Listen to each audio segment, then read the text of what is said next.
Oke, kali ini kita akan bahas salah satu tokoh paling ikonik dari Tanah Pasundan, Prabu Siliwangi.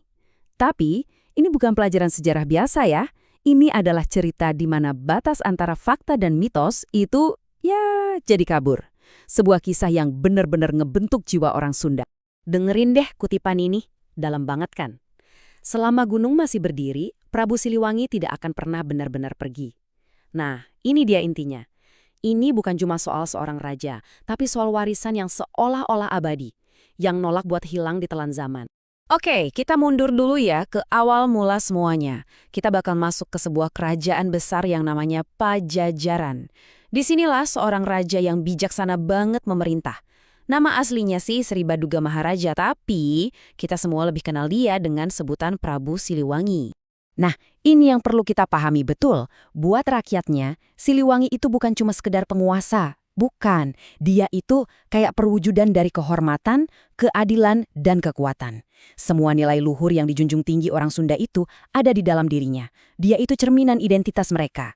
Dan ini bukan omong kosong loh, ada bukti nyatanya. Di bawah kepemimpinan dia, Pajajaran itu benar-benar jaya. Jalanan diperbaiki, irigasi buat pertanian dibangun, perdagangan maju pesat. Yang paling penting apa? Nggak ada rakyat yang kelaparan dan nggak ada pejabat yang berani macam-macam. Nah, inilah alasan kenapa dia begitu dicintai. Coba dengerin filosofinya. Seorang raja yang tidak mengenal derita rakyatnya bukanlah raja, melainkan tiran. Keren kan? Ini nih rahasia suksesnya. Dia itu memimpin pakai hati, pakai empati. Katanya, dia sering banget menyamar jadi rakyat biasa, cuma buat ngerasain langsung gimana sih kehidupan mereka. Nah, hal-hal kayak ginilah yang bikin dia beda dari yang lain. Tapi, ya gitu, seperti di cerita-cerita hebat lainnya, kedamaian itu nggak abadi. Mulai muncul nih bayangan gelap. Dan yang bikin ngeri, bayangan ini nggak datang dari musuh di luar sana, tapi justru dari orang terdekatnya sendiri.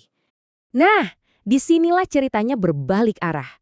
Anaknya sendiri, Kian Santang, pulang dari perantauan membawa sebuah keyakinan baru. Permintaannya kelihatannya simpel, tapi dampaknya wah bisa mengguncang seluruh kerajaan. Dia mau Pajajaran mengubah keyakinan yang sudah dianut turun-temurun. Jadi, kebayangkan dilemanya?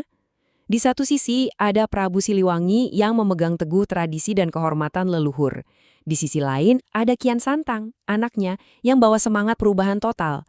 Ini udah bukan lagi sekedar beda pendapat loh, ini benturan antara dua dunia, antara tradisi dan bisa dibilang kemajuan, antara ayah dan anak.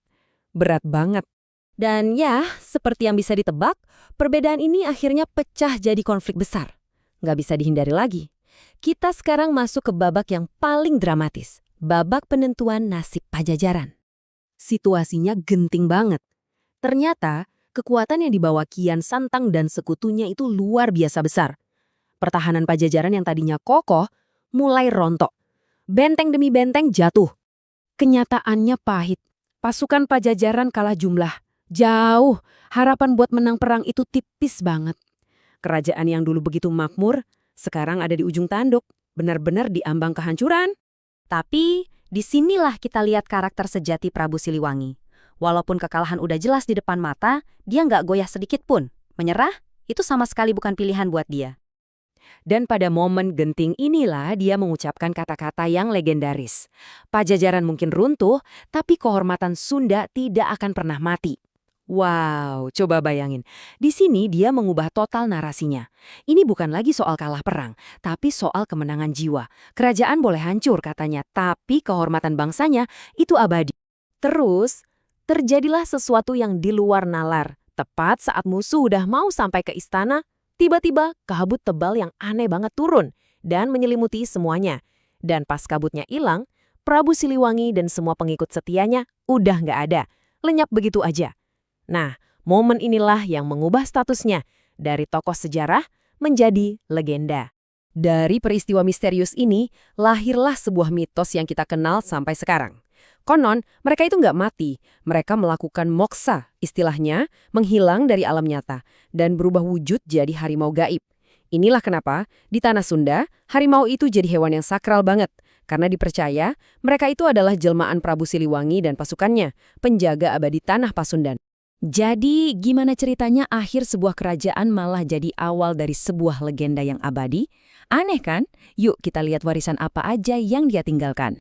Walaupun kerajaannya udah nggak ada, nama Siliwangi itu nggak pernah mati. Pengaruhnya itu ada di mana-mana dalam budaya Sunda.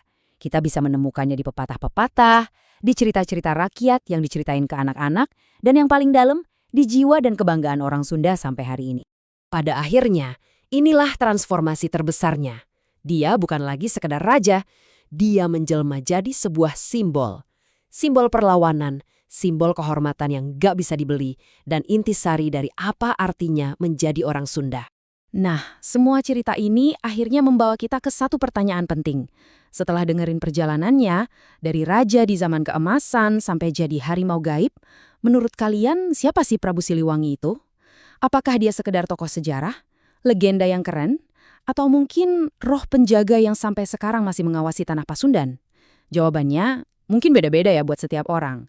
Dan disitulah letak kekuatan abadi dari kisah.